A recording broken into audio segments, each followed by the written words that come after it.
curious case of the wandering stars. Welcome to Stargazers. I'm James Albury, director of the Kika Silva Pla Planetarium in Gainesville, Florida. And I'm Marlene Hidalgo, science teacher from Miami-Dade County, Florida. And I'm Dean Regas, astronomer from the Cincinnati Observatory. Last month, we answered a question from one of our viewers about the constellations. Well, in this episode, we'd like to talk a little bit about the planets. But James, we talk about the planets in almost every episode. Yes, but I was thinking that this time we can go a little more into the mythology behind the planets and why ancient people considered them so special. That does sound like a great idea. Exactly. Let's show you. Throughout human history, cultures around the world have made patterns out of the brightest stars. We call these patterns constellations, and the stars that form them appear fixed with respect to each other, gliding in unison through the night sky from east to west.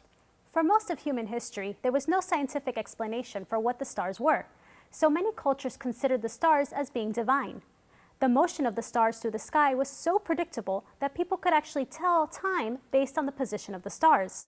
This harmonious rhythm of the stars was something that people could rely on as they used the sky as a primitive clock. However, not all of these bright lights in the sky were in harmony. There were a few peculiar lights that seemed to move among the stars, appearing in a different position each night. And not only would they move, but they would change their direction, their speed, their brightness, and even their color. These lights would even disappear for a while and then reappear. The strange behavior of these lights prompted many ancient cultures to believe that these wandering stars were greater gods than the fixed stars, and their bizarre motions were messages from the gods expressing their pleasure or displeasure with the doings of man. Ancient Greek astronomers referred to these wandering stars as asteres planetis, which we have shortened today to planet.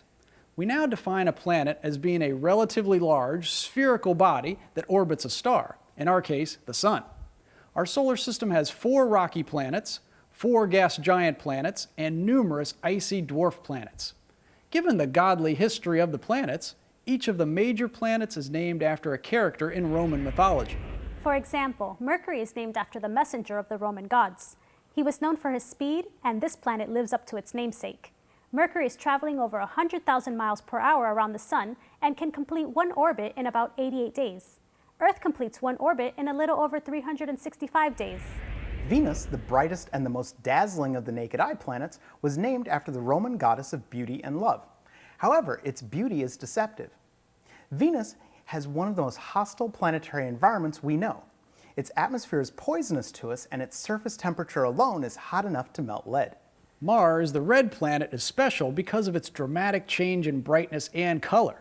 The reddish color of the surface of Mars prompted many cultures to associate this planet with their gods of blood and violence. And every 2 years, Mars's orbit brings the planet close to Earth, and its brightness and color can change dramatically, going from a pale gold to a bright red.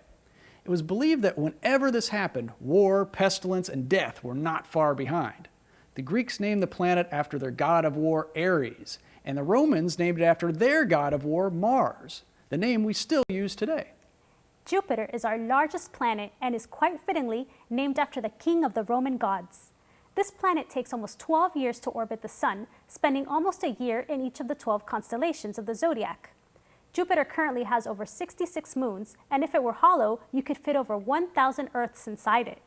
Saturn is the last of the naked eye planets, and it's my mom's favorite.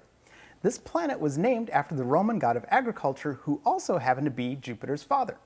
This planet is special because it has rings made of billions of pieces of ice, rock, and dust that subsequently make them very easy to see, even with the smallest telescope.